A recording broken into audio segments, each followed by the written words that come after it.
சிம்ம ராசி அன்பர்களே, மக நட்சத்திரத்துல 4 பாதம், பூர நட்சத்திரத்துல 4 பாதம், உத்திர நட்சத்திரத்துல முதல் பாதத்தை கொண்ட உங்களுக்கு எல்லா விஷயத்திலையும் ரொம்ப கவனமாக செய்யக்கூடிய உங்களுக்கு இன்றைய தினத்துல சில மறதிகள் தோன்றலாம். இதை மறந்து விட்டோமே, அதை மறந்து விட்டோமேன்னு சில காரியங்களை யோசிக்கக்கூடிய வாய்ப்புகள் ஏற்படுத்தி கொடுக்கும். குழந்தைகளுக்கு பரீட்சை எழுதும் பொழுது ரொம்ப கவனமா எழுதுறது ரொம்ப விசேஷம். எதையுமே ரொம்ப கவனமா செய்யக்கூடிய உங்க ராசிக்கு இன்றைய தினத்துல சில நேரங்கள்ல மறதி வச்சுடலாம்.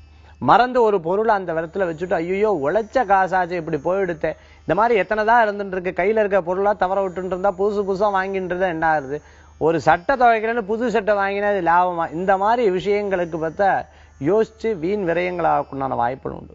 குழந்தைகளுக்கு நல்ல முன்னேற்றம் காணக்கூடிய வாய்ப்புகள் ஏற்படுத்தி கொடுக்கும். அடுத்தடுத்த நிலையில அவங்களுடைய வாழ்க்கை செல்லும். மேலும் எதிர்பார்த்த காரியங்கள் யதார்த்தமாக நடைபெறக்கூடிய வாய்ப்புகள் உண்டு. அரசு அதிகாரத்தில் இருக்கிறவங்க, அரசாங்க வேலையில இருக்கிறவங்களுக்கு, டிரான்ஸ்பர் வேணும்னு நினைக்கிறவங்களுக்கு நல்ல செய்திகள் வந்து சேரக்கூடியதாக இருந்துருக்கும். பணம் இல்லையேன்னு கவலைப்படுறவாளுக்கு இன்றைய தினம் பிறர் மூலமான உதவிகள் கிடைக்கக்கூடியதா இருக்கும். கடன் சம்பந்தமான உபாதை இருக்கிறவர்களுக்கு கடன் சம்பந்தமான குறைகள் தீரக்குண்டான தன்மைகள் உண்டு. திருமண காரியங்கள் எதிர்பார்ப்பவர்களுக்கு நல்ல செய்திகள் வந்து சேரக்குண்டான வாய்ப்புகள் உண்டு.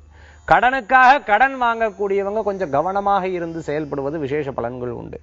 கலைத்துறையை சார்ந்தவங்களுக்கு புதிய வாய்ப்புகள் தேடி வரத்துக்குண்டான தன்மைகளும் உண்டு. இன்றைய தினத்துல உங்களுக்கு அதிர்ஷ்டம் தரக்கூடிய எண் 3, நிறம் ஊதா. வழிபாட்டுக்குண்டான தெய்வம் நவக்கிரக வழிபாடு, குறைகள் தீர்க்கும் வழிபாடு.